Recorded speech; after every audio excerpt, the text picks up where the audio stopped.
And tonight we want to look into the next steps of this investigation. Queen City News Chief Legal Analyst Khalif Rhodes joins us now. And Khalif, the Charlotte-Mecklenburg Police Department says Internal Affairs is going to be handling this right now. What happens next? That's what you want. You want them to come in. You don't want your own folks investigating something like this. And so anytime that there is an allegation of police misconduct, you want either SBI, Internal Affairs, someone to look at this from a different set of eyes to make sure that policy and procedure was followed, and that policy and procedure was followed, and then they'll make a report after Internal that. Affairs is still within CMPD. It is. SBI is outside. It is, but it's definitely still not your own guys to say, hey, we looked into this. A sergeant or somebody went out there and talked to folks, and they found that everything was okay. It at least allows them to know that there's another set, even an internal agency, reviewing what happened.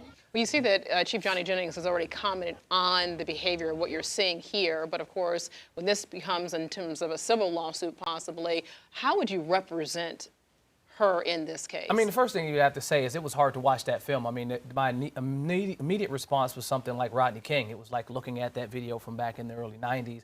And then I think most recently it was like watching George Floyd. If you listen to the folks in the background talking about, hey, you're going to kill her, stop doing that. And so it was refreshing to at least see that folks were concerned. I think that incident with George Floyd at least sparked people to at least want to get engaged. I never want folks to actually get in the middle of that, but at least to have some type of interaction and say, hey, what are you guys doing? And just to piggyback off of that real quick, because you mentioned George Floyd and people around, that was one thing we saw in this video are those comments. For sure. And you see there's a difference now as to people standing back, 100%. if you noticed in that video. They were definitely wanting to engage. But if I'm representing her, the first thing I want to do is see what the policy says. So you see them mention a couple of times that if you're attempting to get someone that's resisting arrest, you're hitting them in pressure points that will make them at some point now stop resisting, right? And so you saw him punching in the thigh area, kneeing in the thigh area, and why it definitely comes off as extremely aggressive, and it would look from appearance to be excessive. You want to see if their policy connects to what he was doing, and their policy will lay it out. This is what you do. This is how you apply pressure. This is how much pressure you apply. Right.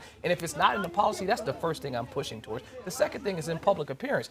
Everyone in all social media is outraged in terms of the way that it appears to look. And so that's the other thing. You apply pressure to them, not just in the courtroom, but in the public opinion, for sure. You know, when you're looking at that video, how long do you think that's something that before that they can take a look at that? Well, Chief Jennings, as he mentioned before, they can't release it. A few years back, in the wake of the George Floyd thing, how this has created legislation across the country, not wanting folks to release video quickly because they were fear of protests and rioting in other jurisdictions. They made this thing where now they can't release it outright without getting a court order. And so now he's asking his legal team to get a court order to allow him to release it. Once they release it, hopefully within the next more of what we just see in those little snippets too. For That's sure. usually what happens inside the body camera. Typically, you want to see not just the incidents that happen from this third-party camera, but I want to see the body camera. I want to see the interaction. I want to see. Chief Jennings did say that he's already seen that, though, when he gave his statement. You know, he has. But so what I want to see is all of that. He wanted transparency for us to be able to see it, to look, as Brian just said, to look at the context of everything. The transparency part is to avoid public outrage. You don't want people coming in and riot on the streets.